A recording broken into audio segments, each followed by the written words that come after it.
Okay, so let us start the atomic structure, the new chapter. तो आपका crash course का जो अगला जो चैप्टर है वो एटॉमिक स्ट्रक्चर मैं आपको करवा दे रहा हूँ। जैसे आप जानते ही हो बहुत जल्दी होती है, कुछ और काम कुछ और बात करने का टाइम नहीं होता। तो let us start the atomic structure. तो आपके सिलेबस में जो शुरुआत है वो डिफरेंट डिफरेंट मॉडल से है कि कौन कौन से मॉडल्स आए, कौन कौन से किस साइंटिस्ट ने क्या प्रपोज किया, कि बाद में कैसे वो फेल हुआ, एक्सेट्रा। तो सबसे पहले जो हिस्टोरिकल डेवलपमेंट है, तो जे थॉमसन ने एक मॉडल प्रपोज किया और he proposed the plum and pudding model. Plum and pudding model क्या है? जैसे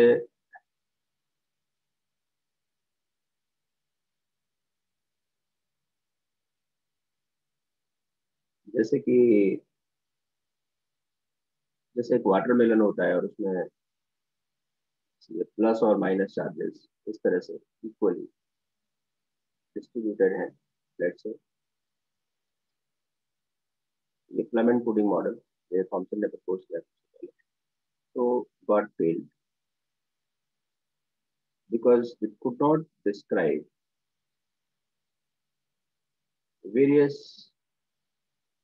फिजिकल एंड केमिकल प्रॉपर्टीज। तो ये प्रपोजिशन ही बन के रह गया, आगे इसमें कोई प्रोग्रेस नहीं हो पाई। अगला जो मॉडल जो प्रपोज किया वो रदरफोर्ड ने किया। Rutherford is another scientist. Rutherford on the basis of his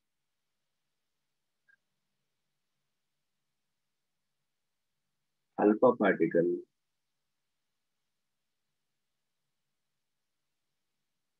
scattering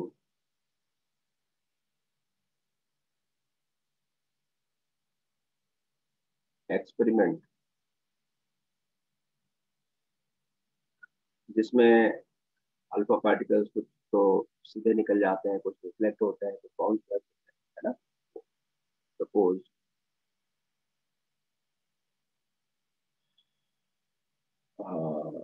model, और ये मॉडल उन्होंने क्या बताया कि एक कोर में एक न्यूक्लियस, कोर में पॉजिटिव चार्ज सारा का सारा सेंटर्ड है, उसको उन्होंने न्यूक्लियस का नाम दिया। और उस न्यूक्लियस के चारों तरफ जो इलेक्ट्रॉन्स है वो इस तरह से रिवॉल्व करते रहते हैं, ऐसा उन्होंने बताया। तो ये रदरफोर्ड का मॉडल है। रदरफोर्ड का सबसे बड़ा अचीवमेंट क्या है कि उन्होंने न्यूक्लियस का एक कॉन्सेप्ट दिया, न्यूक्लियस का थॉट। तो और ये भी बताया कि जो साइज ऑफ द न्यूक्लियस है, radius of nucleus versus radius of the atom itself, ये अप्रोक्सीमेटली 1 वर्सेस 10⁵ होता है कहने का। ठीक है, तो मतलब न्यूक्लियस बहुत छोटा है। देन आफ्टरवर्ड्स एक और साइंटिस्ट आए और उन साइंटिस्ट का नाम है मैक्स प्लैंक। मैक्स प्लैंक ने क्या बताया? Max Planck's theory of dissipation, energy dissipate होती रहती है। Max Planck further observe that moving charge particles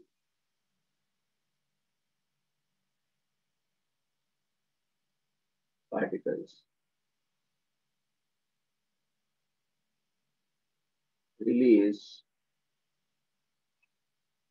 energy continuously।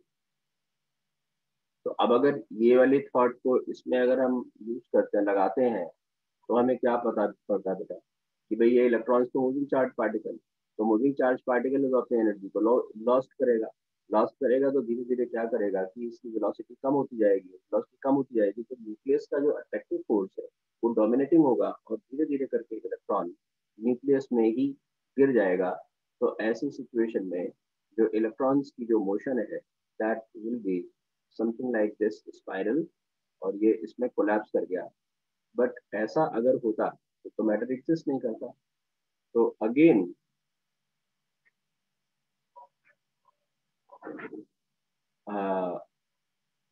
This model fail.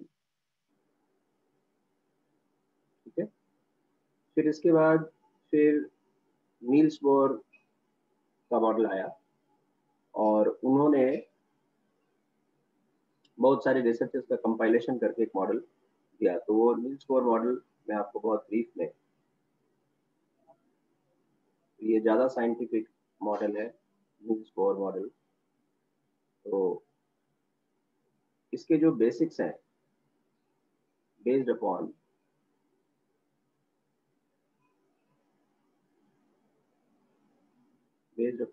number one, the duality of electromagnetic radiations। ठीक है, और duality of electromagnetic radiation को prove करने के लिए जो एविडेंस है वो है Planck's quantum theory. Planck's quantum theory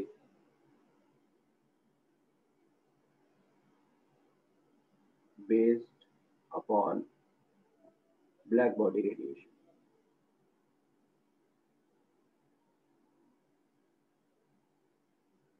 ये इसका एक बेसिस है। और जो दूसरा बेसिस है बेटा, ये है दूसरा जो एविडेंस है डुअलिटी का, वो है photo electric effect.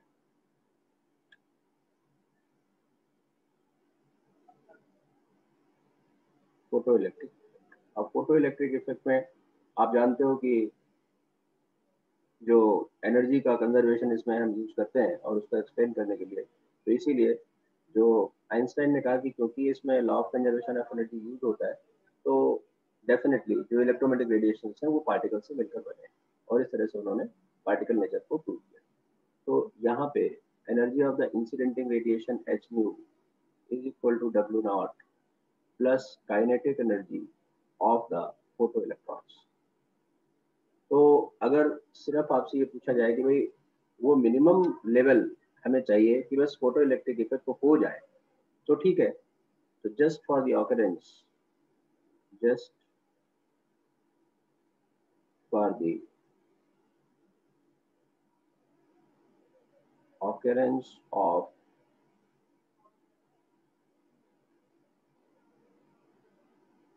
photoelectric effect, जो आपका ke of the photo electron है उसको आप जीरो कर दो।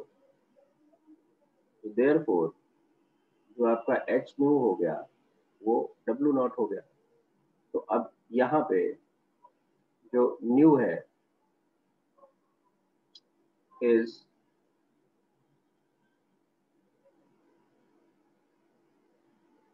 रिप्रेजेंटेड बाय न्यू नॉट, और इसको हम बोलते हैं थ्रेशोल्ड फ्रीक्वेंसी। क्या बोलते हैं भाई? इसको बोलते हैं बेटा थ्रेशोल्ड फ्रीक्वेंसी, जो कि वो मिनिमम एनर्जी है इंसिडेंटिंग रेडिएशन की जो फोटो इलेक्ट्रिक इफेक्ट करवाने के लिए जरूरी है। ठीक है, this is the minimum level of frequency in the incident radiation required for the appearance of the photoelectric effect. ठीक है, ये आपका हो गया। और इसमें जब हमें फोटो इलेक्ट्रिक इफेक्ट में जो जो फोटो इलेक्ट्रॉन्स हैं उनको रोकने के लिए जो इलेक्ट्रॉन जो जरूरत पड़ती है एनर्जी, उसको हम बोलते हैं स्टॉपिंग पोटेंशियल। उस पोटेंशियल को बोलते हैं स्टॉपिंग पोटेंशियल। स्टॉपिंग पोटेंशियल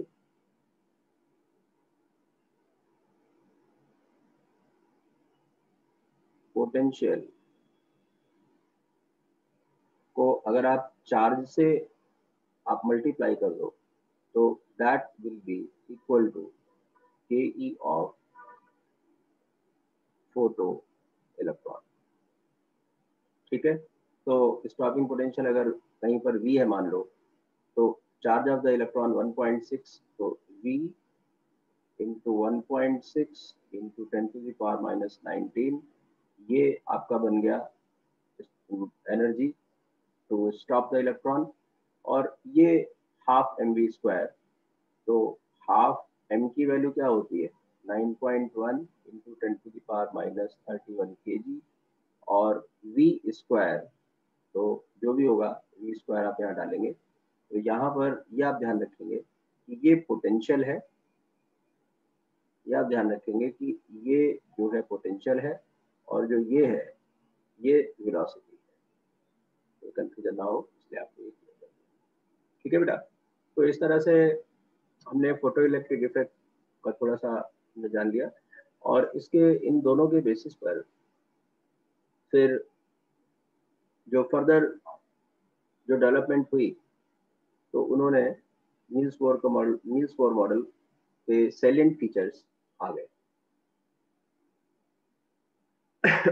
एक मिनट, ये मैं आपको यहाँ से जो इसके बेसिस है डेवलपमेंट, और जो दूसरा इसका एक बेसिस तो ये हो गया, और जो सेकंड बेसिस है वो भी मैं अभी साथ साथ बता दूं। सेकंड बेसिस है existence of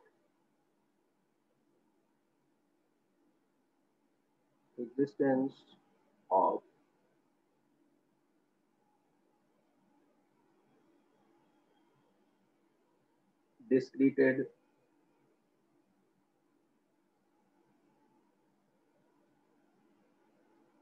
energy levels inside the atom। ये दूसरा बेसिस है नील्स बोर मॉडल को समझने के लिए, जानने के लिए। तो इसका एविडेंस क्या है?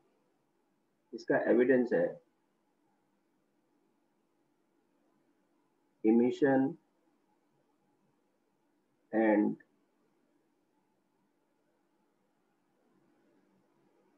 absorption spectra of H। ये क्या चीज है? आपने एक ये एटॉमिक हाइड्रोजन का ये सैंपल लिया, इसके अंदर एटॉमिक हाइड्रोजन भरी हुई है, इसको आपने एक्सपोजर दिया विजिबल लाइट का, ये विजिबल लाइट का आपने इस पर एक्सपोजर दिया, विजिबल लाइट का एक्सपोजर दिया। तो अब क्या हो रहा है कि विजिबल लाइट का कुछ पोर्शन तो इसने एब्जॉर्ब कर लिया और कुछ पोर्शन को इसने जाने दिया। तो जो ये पोर्शन ये जाने देता है, इसको अब हम फर्दर एक स्लिट से पास करते हैं। एक स्लिट से हमने पास किया, ये स्लिट है जस्ट फॉर द पर्पस कि ये जो रेडिएशंस हैं ये फोकस्ड हो जाए, ये वेवगाइड नहीं भागे। फोकस्ड रेडिएशन को अब हमने एक थिक प्रिज्म के ऊपर ले गया, ऐसा करके एक थिक प्रिज्म है ये, और इसके ऊपर हमने ले लिया। तो अब इसमें क्या होता है, बेंडिंग ऑफ द वेव से हमें इसका एक वेव इस तरह से, ये बेंडिंग ऑफ द वेव होने के बाद, और दूसरी इस तरह से, ये हमें एक स्पेक्ट्रम बन गया ये। और इस स्पेक्ट्रम को हम फिर से एक स्क्रीन के ऊपर कलेक्ट कर लेते हैं, यहाँ पे स्क्रीन पर ले गए। अब इसका हमने फोटोग्राफिक व्यू लिया, तो ये जो फोटोग्राफिक व्यू है ये कैसा नजर आता है? ये कुछ ऐसा नजर आता है जिसमें एक जगह डार्क बैंड आ जाता है। तो जैसे मान लीजिए ये आपका डार्क बैंड आ गया, और ये इल्यूमिनेटेड पोर्शन, ये डार्क बैंड है, ये इल्यूमिनेटेड पोर्शन है। तो इस डार्क बैंड का जो सेंस है वो क्या है, यहाँ से जो लाइट होनी चाहिए थी वो यहाँ पर है नहीं, तो वो कहाँ गई? इस सैंपल ने एब्जॉर्व कर ली होगी। ठीक है, चलिए अब ये तो इसका फर्स्ट पार्ट है। इसके सेकंड पार्ट में हम क्या करते हैं, इसी एक्सपेरिमेंट के सेकंड पार्ट में कि अब हम जो सोर्स ऑफ सप्लाई है उसको हटा देते हैं। तो now on removal of source of visible light, ये हटा दिया हमने। तो अब ये सिचुएशन सारी वही है। जो आपका एटॉमिक हाइड्रोजन का सैंपल है, इसने कुछ एनर्जी ऑलरेडी एब्जॉर्ब कर रखी है। तो अब ये क्या करता है कि उसी एनर्जी को अब ये इमिट करना शुरू कर देता है, और इस इमिटेड रेडिएशन को हमने जैसे पहले किया था उसी तरह से हमने इसको स्लिट से पास किया बेटा, स्लिट से पास किया। स्लिट से पास करने के बाद जो रेडिएशन हमें मिले, इनको हमने एक मोटे प्रिज्म के ऊपर ऐसे करके डाल दिया, थिक प्रिज्म के ऊपर डाल दिया, और फिर से हमें स्पेक्ट्रम मिल गया। फिर से हमें स्पेक्ट्रम मिल गया। तो ऐसे ऐसे अपनी अपनी फ्रीक्वेंसी के हिसाब से जो इसके पार्ट्स होते हैं वो बेंड होते हैं, है ना। तो अब ये यहाँ पे हमने फिर से ये स्पेक्ट्रम इस स्क्रीन के ऊपर ले लिया और इसका हमने फोटोग्राफिक व्यू लिया।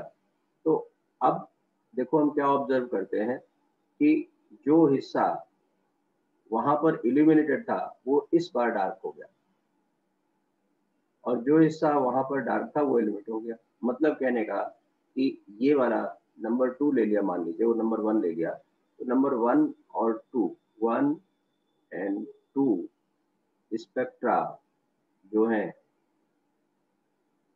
Are complementary to each other. जो उसमें था वो इसमें नहीं है, कॉम्प्लीमेंट। तो ये सजेस्ट करता है कि इलेक्ट्रॉन जो एनर्जी उसने ली थी एब्जॉर्प्शन के समय, वही एनर्जी उसने रिलीज करी है। इन बिटवीन कोई वैल्यूज को उसने रिलेट नहीं किया है। इसका मतलब कि एटम के अंदर डिफरेंट डिस्टेंसेस पे एनर्जी लेवल्स बने हुए हैं।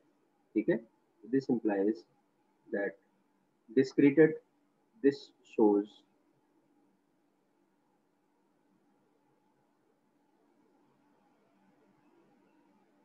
discreted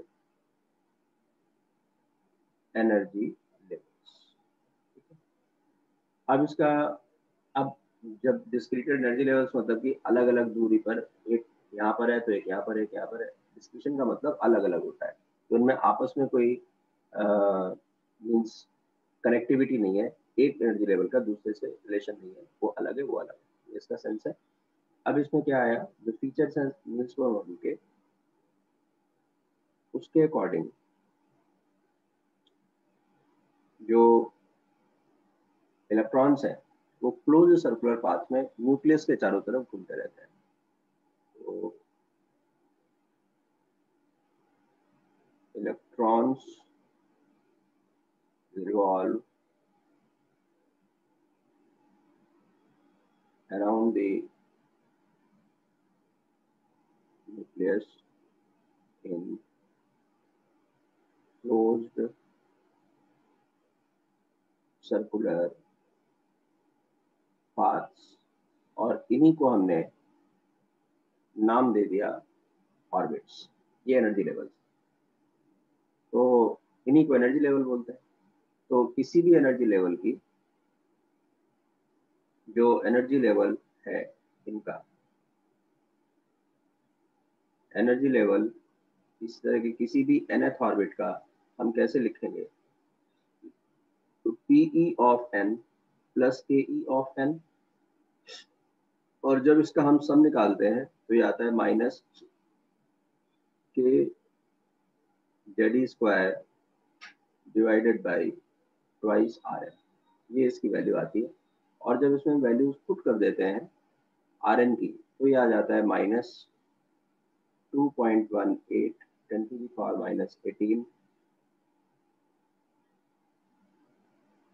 जेड बाई एन का whole square, Z by N का होल स्क्वायर, और ये जो आपका आता है ये आता है जूल पर एटम के यूनिट्स में, याद रखिए। क्योंकि जैसे ही आप यूनिट चेंज करेंगे तो फिर कांस्टेंट की वैल्यू, ये सब चीज़ें बदल जाती हैं। तो ये इसी यूनिट स्पेसिफिक रिलेशनशिप है। तो इस तरह से आपने EN को निकाल लिया।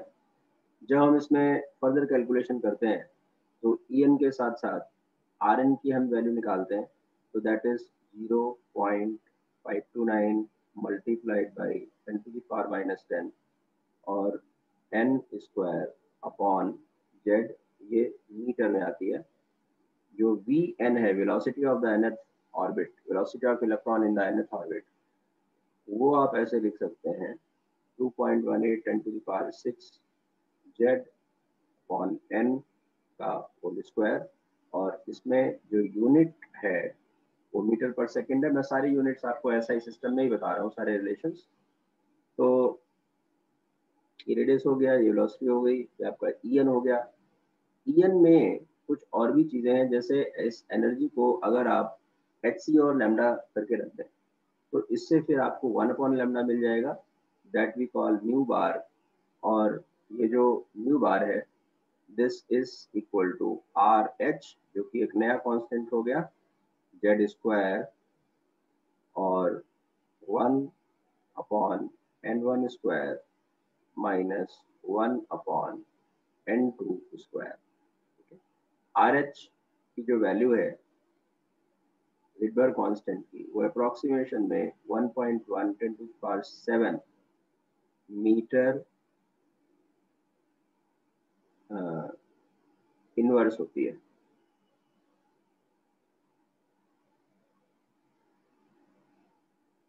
मीटर इनवर्स होती है, ठीक है।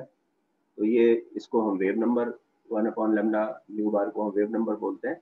और किन्हीं दो लेवल्स के बीच में जब हमें डेल्टा E निकालना होता है कि दो एनर्जी लेवल्स के बीच का जो डिफरेंस है वो कितना है, तो that is 2.18 10⁻18 Z square 1/n1 square minus 1/n2 square. और ये भी जूल पर एटम में ही मैंने आपको फॉर्मूला ये बताया है। तो इस तरह से ये सारा कुछ कंपाइल हो गया, ये मॉडल आ गया, और इसके बेसिस पर फर्दर हम बहुत सारी चीजें निकालते हैं। तो एक उसमें एप्लीकेशन है, one such application here is to find out the ionisation energy. तो मैं थोड़ा सा बता देता हूँ। आयोनाइजेशन एनर्जी आप जानते हैं, that is the minimum energy required to release the electron from the gaseous atom या आइसोलेटेड एटम। तो रिलीज द इलेक्ट्रॉन का मतलब क्या है कि उस इलेक्ट्रॉन को आपने इनफाइनाइट लेवल में भेज दिया। तो इनफैक्ट जो IE है उसको हम कैसे लिखते हैं, is equal to E infinity minus E1, ठीक है। और ये H लाइक सिस्टम के लिए ये रिलेशन होता है। तो अब E इनफाइनाइट तो जीरो हो जाएगा, अगर डिस्टेंस इनफाइनाइट हो गई तो फिर उनके बीच के जो पोटेंशियल एनर्जी है वो जीरो ही हो जाती है। तो 0 माइनस E1 हो गया बेटा।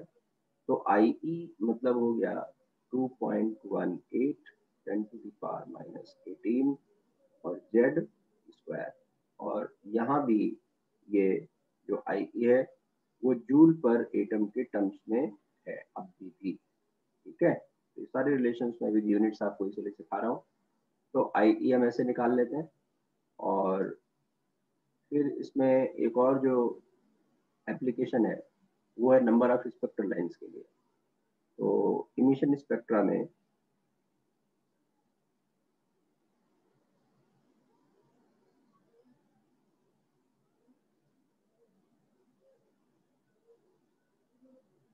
इमिशन स्पेक्ट्रा ऑफ H, तो इमिशन स्पेक्ट्रा की स्टडी हम करने जा रहे हैं डिटेल में।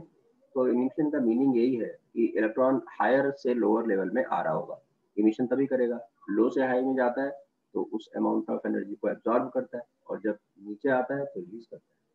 तो यहाँ पे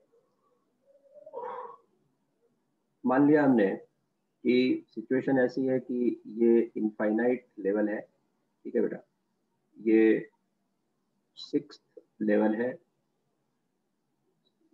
लेवल, और ये आपका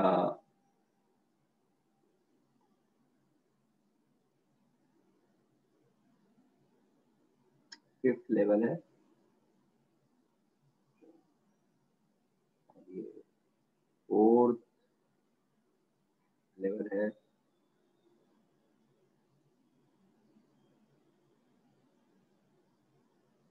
3rd है,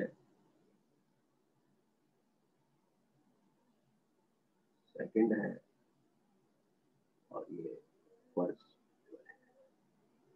this is your first level. तो अब इसमें ये 4, ये 3, ये 2, ये 1।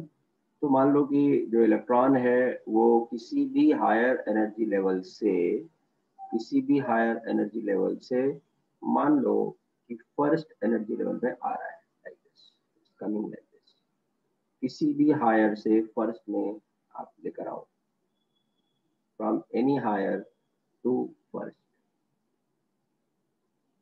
तो इस तरह से जब आप किसी भी हायर से फर्स्ट एनर्जी लेवल में इलेक्ट्रॉन को लाते हैं तो आपको ये बैंड ऑफ लाइंस मिल जाता है बेटा, ये बैंड ऑफ लाइंस मिल जाता है।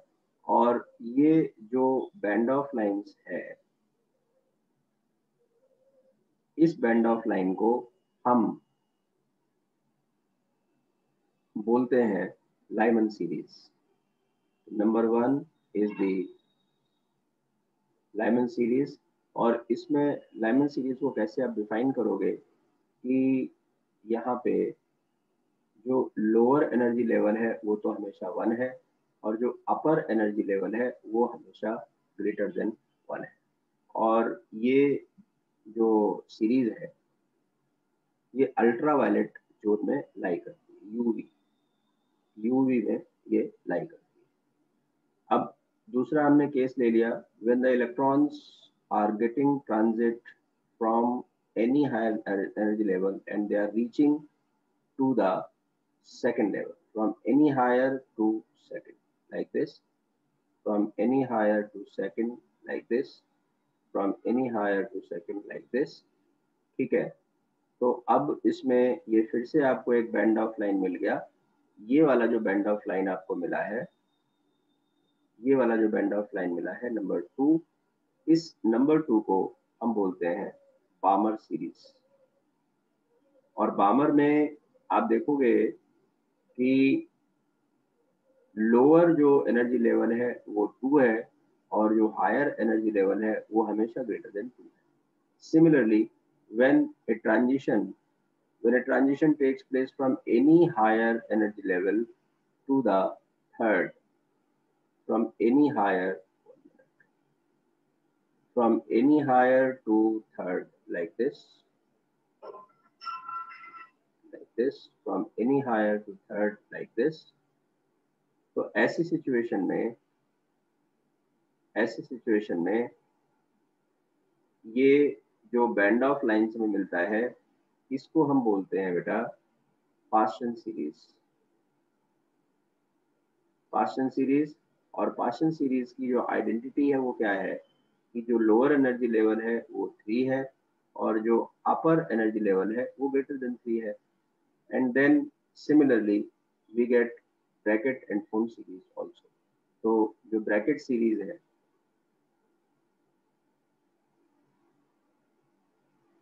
ब्रैकेट सीरीज है जो, उसमें N1 4 हो जाता है और N2 ग्रेटर देन 4 हो जाता है। And last is the Pfund series that we need to discuss here. उसके लिए N1 की वैल्यू 5 है और N2 की वैल्यू ग्रेटर देन 5 है। इस तरह से ये डिफरेंट सीरीज बनते हैं।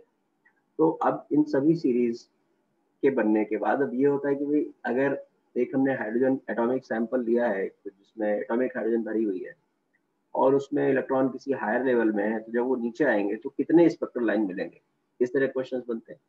तो जो नंबर ऑफ स्पेक्ट्रल लाइंस वो हम कैसे फाइंड आउट करते हैं वो मैं आपको बता देता हूँ। तो अब नंबर ऑफ स्पेक्ट्रल लाइन का जो आर्टिकल है वो आप कर लो।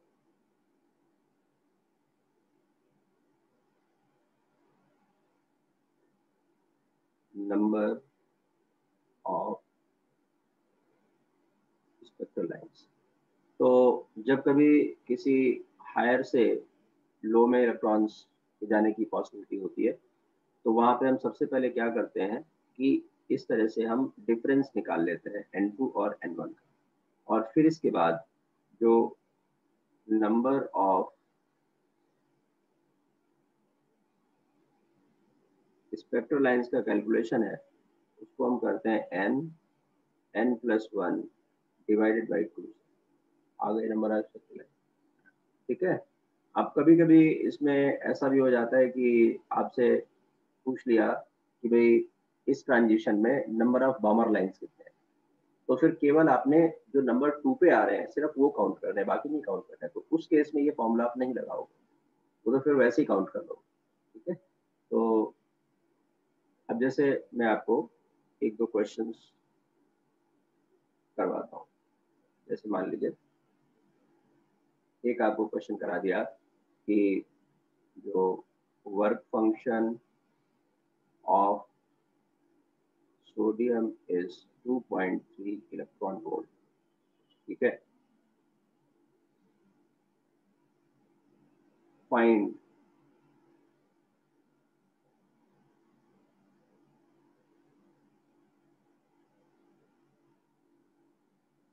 Threshold frequency for it. तो आप कैसे आंसर करोगे इसका बेटा? इसका आप कैसे आंसर करेंगे? सबसे पहले तो इलेक्ट्रॉन वोल्ट को हम समझ लें। Electron volt is the unit of energy. ठीक है। और उसको जब आप कन्वर्ट करते हैं तो 1 electron volt is equal to 1.6 into 10⁻⁻19। इस तरह से कन्वर्जन आप कर सकते हैं। अब इसमें ये आपको वर्क फंक्शन दे रखा है, तो एच न्यू नॉट मतलब 6.626 multiplied by 10⁻⁻34 nu naught has to be equal to W naught, that is 2.3 into 1.6 into 10⁻⁻, क्योंकि इस तरफ ये यूनिट्स जूल में है तो यहाँ भी हमें जूल में करना पड़ेगा। तो अब आपका न्यू नॉट निकल आया।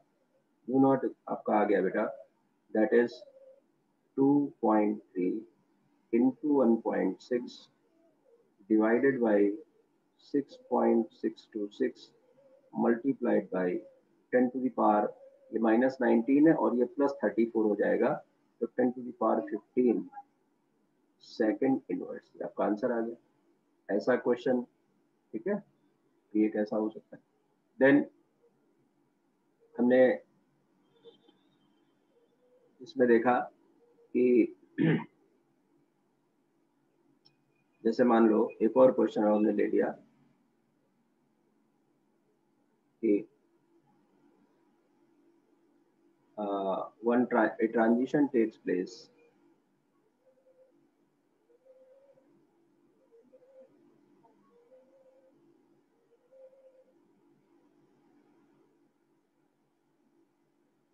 from fifth to second orbit in Li2 plus.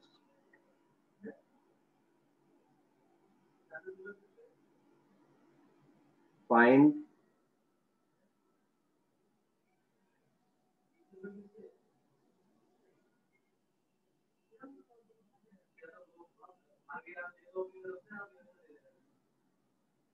transferred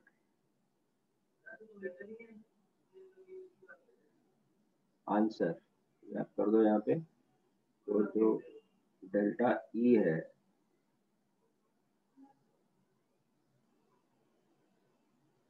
Z square, इसका 3 स्क्वायर हो गया, और ये कहाँ से कहाँ जा रहा है, तो 1/4 - 1/20 5 में जा रहा है। तो इस तरह से आप इसको सॉल्व करेंगे बेटा, तो आ जाएगा 2.18 मल्टीप्लाइड बाई 9, और ये ब्रैकेट के अंदर आपको कितना आ गया 121, और मल्टीप्लाइड बाई 10⁻⁻18 जूल। तो आप सॉल्व कर लेंगे, that will give the amount of energy transferred here. और इसमें इसी में अगर आपसे पूछा जाता है भाई इसकी वेव नंबर क्या है, तो let in the B part find nu naught also, nu bar. तो वेव नंबर हम कैसे निकालेंगे, देखो इसका answer nu bar is R H, मतलब 1.1 इंटू 10⁻⁷, जेड स्क्वायर का मतलब 3 का स्क्वायर, और यहाँ पे अगेन 1/4 माइनस 1/25।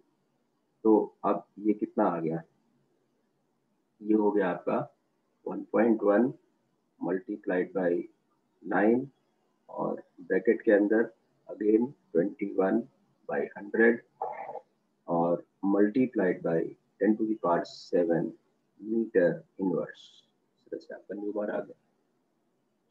ठीक है, एक और क्वेश्चन ले लेते हैं। जैसे मान लीजिए आपने क्वेश्चन लिया that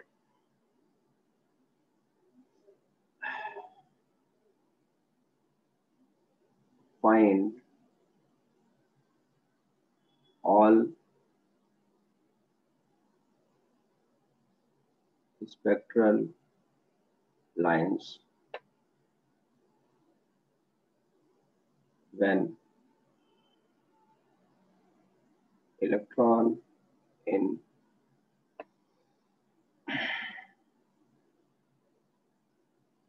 a H sample, atomic hydrogen sample, transit from 6th orbit to first excited state। मान लीजिए ऐसी लैंग्वेज है, और इसका आंसर कैसे करेंगे। एच सैंपल है कोई, और उसमें 6 टू फर्स्ट एक्साइटेड में आ रहा है। सबसे पहले आप एन निकालिए, फर्स्ट एक्साइटेड का मतलब हो गया सेकेंड लेवल, तो 6 minus 2 that is 4। So therefore जो नंबर ऑफ स्पेक्ट्रल लाइंस हुआ वो हो गया 4 multiplied by 5 divide by 2, that means 10 spectral lines in all. एक चीज मैं आपको जो बता रहा था कि कभी कभी क्या होता है स्पेसिफिक कोई लाइन पूछ ली जाती है, तो वहां पर फिर ये फॉर्मूला हम नहीं लगाते। तो वैसा एक क्वेश्चन मैं आपको, जैसे इसी में मान लीजिए, इसी में मान लो एक बी पार्ट हो गया इसी क्वेश्चन का, लेट से मान लो ये ए पार्ट था, एक बी पार्ट हो गया, और उसमें आपसे कहा जाता है कि फाइंड नंबर ऑफ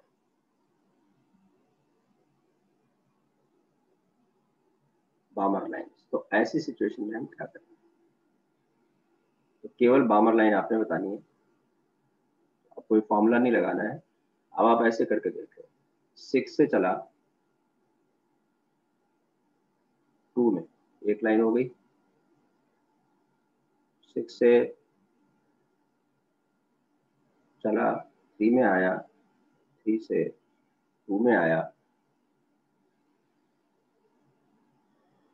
तो बामर लाइन अब एक बार 6 से चला और 4 में आया, 4 से 3 में आया, 3 से 4 से 2 में आ गया। ये मैं थोड़ा सा इरेज कर देता हूँ। तो ये 4 से 2 में आया, फिर 6 से चला 5 में गया, 5 से आपका 2 में आया। तो हमें ये सारी पॉसिबिलिटीज हमें देखनी है। केवल हमें बावन लाइन काउंट करनी है, तो अब ये यही लाइन्स हो गई, तो आपका आंसर कितना हो गया? आंसर हो गया 4। ठीक है, तो इस तरह से जो नील्स बोर का मॉडल है वो बहुत सारी चीज़ों में अप्लाई होता है। और एक और मैं आपको क्वेश्चन दिखाता हूँ, इस टाइप के भी क्वेश्चन होते हैं। जैसे मान लीजिए एक क्वेश्चन है that find ratio of IE1 of H, IE2 of HE and IE3 of Li। ठीक है, अब देखो इसको कैसे करोगे आप। तो हमें हमें रेशियो बताना है, तो दैट मीन्स कि H और HE और Li के first second third ionisation energies को हमें चेक करना है। ठीक है, तो इसके लिए जो आयनाइजेशन एनर्जी है वो directly proportional to Z square होती है, आपने देखा है। तो पहले वाले के लिए 1 का स्क्वायर, दूसरे वाले के लिए 2 का स्क्वायर और तीसरे वाले के लिए 3 का स्क्वायर, मतलब कहने का 1 वर्सेस 4 वर्सेस 9 इसका आंसर होगा। क्योंकि जो IE है, since IE is directly proportional to Z square. हाँ, ये जरूर है, ये सिर्फ H लाइक के लिए यूज होता है, तो यही इसकी लिमिटेशंस बन जाती हैं। तो नील्स बोर मॉडल की जो लिमिटेशंस हैं उनको भी हम जान लेते हैं ना बेटा। तो this is only applicable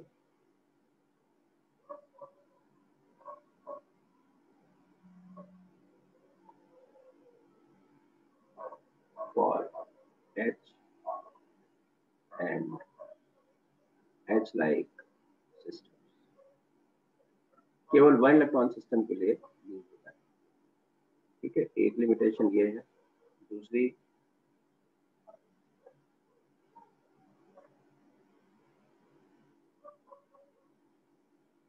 couldn't explain Stark effect और couldn't explain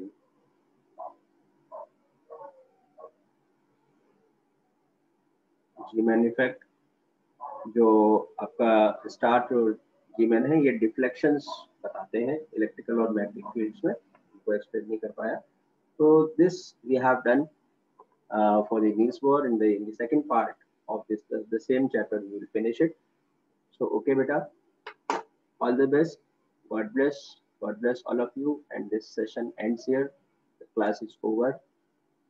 Okay, all the best to all of you.